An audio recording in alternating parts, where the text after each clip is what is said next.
शिवना येथे गणेश मंडळातील युवकांवर पालकमंत्री अब्दुल सत्तार यांच्या दबावापोटी दाखल झालेले गुन्हे मागे घेण्यासाठी अजिंठा येथे रस्ता रोको आंदोलन आणि निषेध करण्यात आलाय। यावेळी आमच्या कार्यकर्त्यांवर खोटे गुन्हे दाखल कराल तर याद राखा असा सज्जड दम माजी खासदार रावसाहेब दानवे यांनी दिला आहे। शिवना तालुका सिल्लोड येथे गणपती उत्सवात मंत्री अब्दुल सत्तार यांनी लावण्यांचा कार्यक्रम आयोजित केला होता।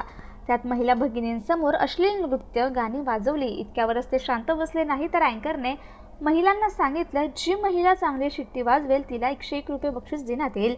यावरून काही युवकांनी हे रोखायला सांगितलं असता त्यांच्यावर दमदाटी करून वाद घातला आणि राजकीय दबावापोटी अब्दुल सत्तार यांनी पोलीस निरीक्षक अमोल ढाकणे यांनी भाजपा नेते अरुण काळे यांच्यासह शिक्षण घेणाऱ्या युवकांवर गुन्हे दाखल केले। मंत्री अब्दुल सत्तार यांच्या कार्यकर्त्यांची नावे वगळले। या सर्व प्रकारामुळे पंचक्रोशीतील नागरिक अत्यंत रोषात असल्याने हजारोंच्या संख्येने आज मंत्री सत्तार आणि पोलीस निरीक्षक ढाकणे यांच्या विरोधात रास्ता रोको निषेध मोर्चाला माजी केंद्रीय रेल्वे राज्यमंत्री रावसाहेब पाटील दानवे सुद्धा उपस्थित होते।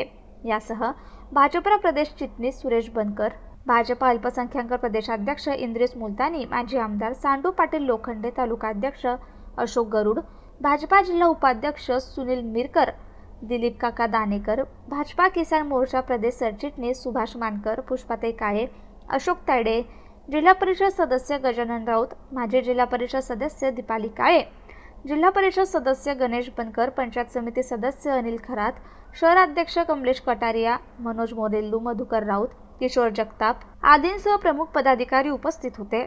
यावेळी सूत्रसंचालन आणि आभार विलास काळे यांनी मांडले, तर निवेदन सहउपाधीक्षक लांजेवार आणि उपअधिकारी कोल्हे यांनी स्वीकारले। जगदीश नारळे, MCN न्यूज, सिल्लोड।